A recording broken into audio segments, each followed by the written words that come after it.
Odysseus and the Trojan War. By Greek mythology. Brought to you by TellStory.net, stories from around the world.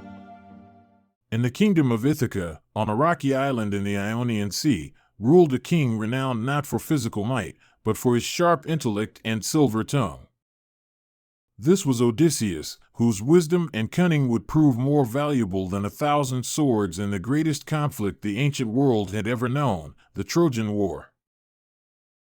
Long before the clash of armies on the plains of Troy, Odysseus had been happily married to the faithful Penelope, with whom he had a newborn son, Telemachus.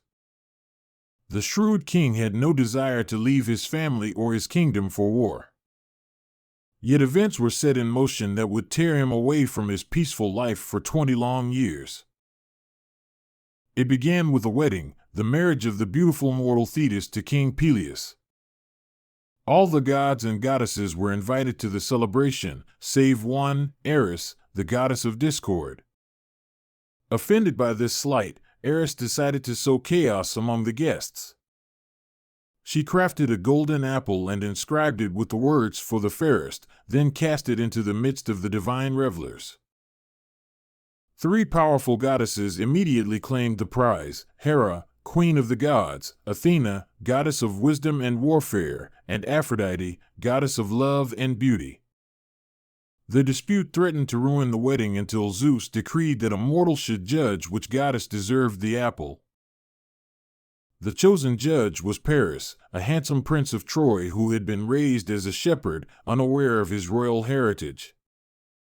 When the 3 goddesses appeared before him, each offered Paris a tempting bribe.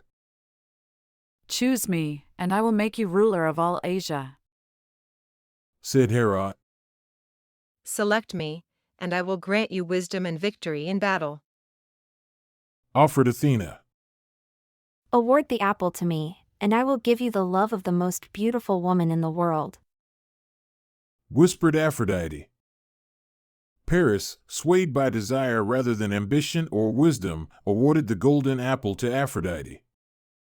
His decision would have dire consequences, for the most beautiful woman in the world was Helen, wife of King Menelaus of Sparta. True to her promise, Aphrodite made Helen fall deeply in love with Paris when he visited Sparta as a royal envoy. The Trojan prince and the Spartan queen fled together to Troy, leaving behind an enraged husband and a broken oath of hospitality, one of the most sacred bonds in Greek society. Menelaus turned to his brother, High King Agamemnon of Mycenae, who saw an opportunity to unite the fractious Greek kingdoms and conquer the wealthy city of Troy. Messengers were dispatched throughout Greece, calling upon all who had once sworn an oath to protect Helen to honor their word and join the expedition. When the messenger reached Ithaca, Odysseus was reluctant to leave his family for what he suspected would be a long and bloody conflict. He had, years earlier, been one of Helen's many suitors and had sworn the oath to defend her, but now he had responsibilities as a king and new father. According to some tales, he even feigned madness to avoid the call to arms, yoking an ox and a horse together to plow his fields and sowing them with salt instead of seeds. But Polymedes, a clever Greek sent to recruit him, placed the infant Telemachus in the path of Odysseus's plow. When Odysseus swerved to avoid harming his son, his sanity was proven, and he was compelled to join the Greek forces. Before departing, Odysseus visited the oracle at Delphi, who delivered a troubling prophecy. "You will return home alone and in need, a stranger in your own house." With a heavy heart, Odysseus bid farewell to Penelope, who wept at the harbor. "Return to me," she whispered. "I will overcome every obstacle to find my way back to you," he promised, not knowing how prophetic his words would prove. The Greek fleet assembled at Aulis, over 1,000 ships carrying the greatest heroes of the age: Ajax the Greater, a mountain of a man whose shield was like a tower; Achilles, the semi-divine warrior whose speed and skill were unmatched; Diomedes, brave and steady in battle; and many others. But few among them possessed Odysseus's strategic mind and persuasive abilities, qualities that made him one of Agamemnon's chief advisors despite his relatively small kingdom. The journey to Troy was fraught with challenges. At Aulis, the fleet was becalmed due to Agamemnon's offense against Artemis. The seer Calchas declared that only the sacrifice of Agamemnon's daughter Iphigenia would appease the goddess and allow the winds to return. It was Odysseus who devised the plan to lure the girl to Aulis with the false promise of marriage to Achilles, a deception that haunted him in later years. After a decade of bitter fighting on the plains before Troy's seemingly impregnable walls, both sides had suffered terrible losses. The greatest Greek warrior, Achilles, had fallen to an arrow guided by Apollo and loosed by Paris. Ajax the Greater had taken his own life after a dispute over Achilles' armor. The Trojans, too, had lost many of their finest, including Paris himself and numerous sons of King Priam. Yet Troy's walls, built by the gods themselves, remained unbreached. The war had reached a stalemate, and dissension was growing among the Greek camp. It was in this moment of crisis that Odysseus conceived his most brilliant and infamous stratagem, the Trojan horse. 10 years we have battered ourselves against these walls. 10 years of blood and sorrow, and still Troy stands. We cannot defeat these walls with force, but perhaps we can overcome them with guile. He told the assembled Greek leaders in their council tent. What do you propose? Asked Agamemnon, his once black beard now streaked with gray from the long years of warfare. Odysseus outlined his audacious plan. The Greeks would build a massive wooden horse, hollow inside to conceal a select group of warriors. The rest of the army would appear to sail away, leaving the horse as a supposed offering to Athena. If the Trojans took the horse inside their city as a trophy, the hidden soldiers could emerge under cover of darkness, open the gates, and allow the returned Greek army to finally enter Troy. Many were skeptical, but after so many years of fruitless siege, they were willing to try anything that might bring the war to an end. Epius, a skilled craftsman, oversaw the construction of the enormous wooden horse. When it was complete, Odysseus selected the bravest Greeks to hide inside its hollow belly, himself included. Among them was Menelaus, eager to confront the man who had stolen his wife, and Neoptolemus, son of the fallen Achilles. Remember, absolute silence is our only protection. No matter what we hear, no matter how we are provoked, we must not make a sound until nightfall. Odysseus cautioned his companions as they climbed into the horse. The remaining Greek forces burned their camps and sailed their ships behind a nearby island, out of sight of Troy but close enough to return quickly. On the empty beach stood only the massive wooden horse, a curious sight for the Trojan sentries who watched from the walls. By midday, emboldened Trojans ventured out to investigate the abandoned Greek camp. They found the massive horse with an inscription, "For their return home, the Greeks dedicate this offering to Athena." A heated debate erupted among the Trojans. Some, like Thymoetes, argued that the horse should be brought into the city as a trophy and symbol of their victory.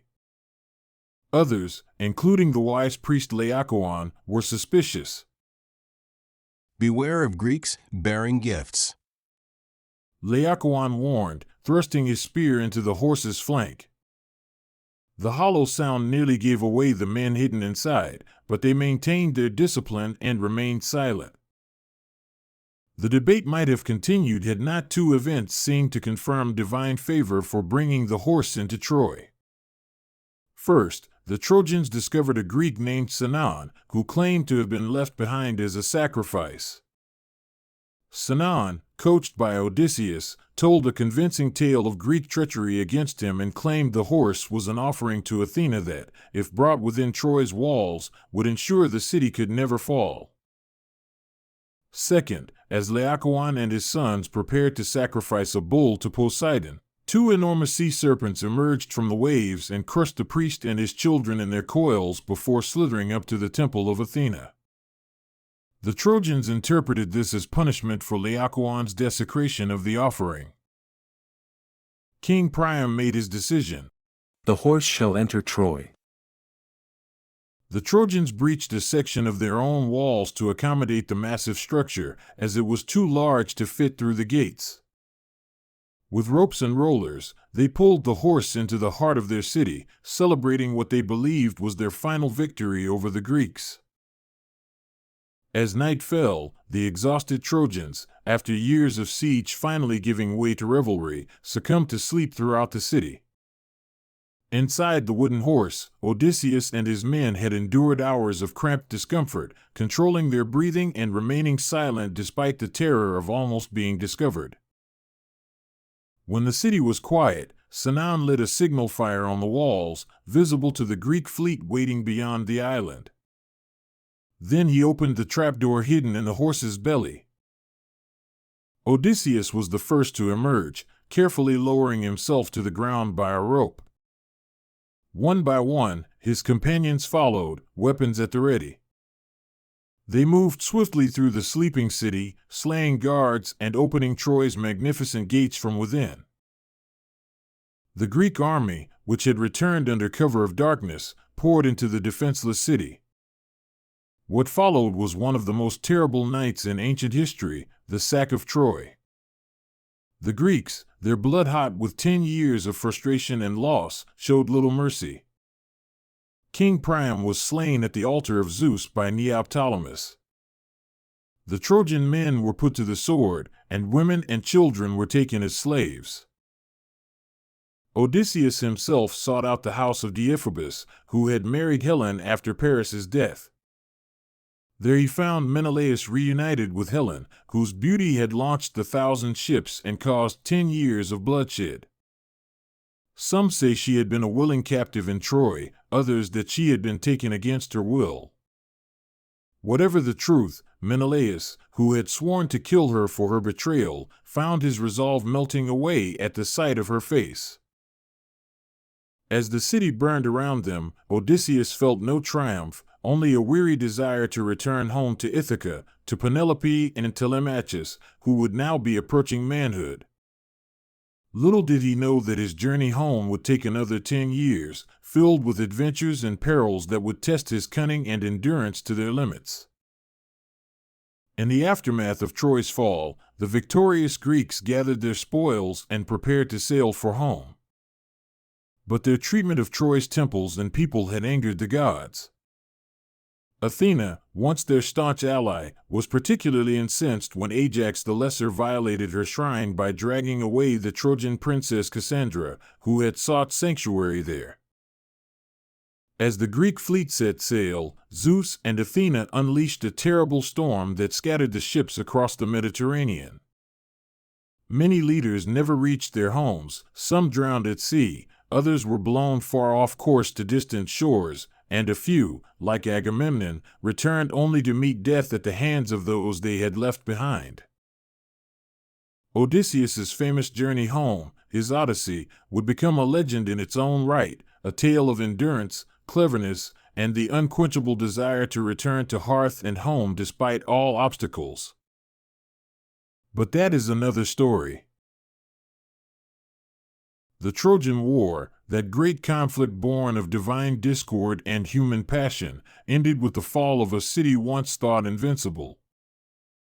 And though many heroes won glory on the battlefield through strength of arms, Achilles, Ajax, Hector, and others whose names echo through the ages, it was Odysseus, the man of many devices, whose intellect ultimately achieved what force could not. His wooden horse stands as one of history's most famous military deceptions, a testament to the power of cunning over brute strength.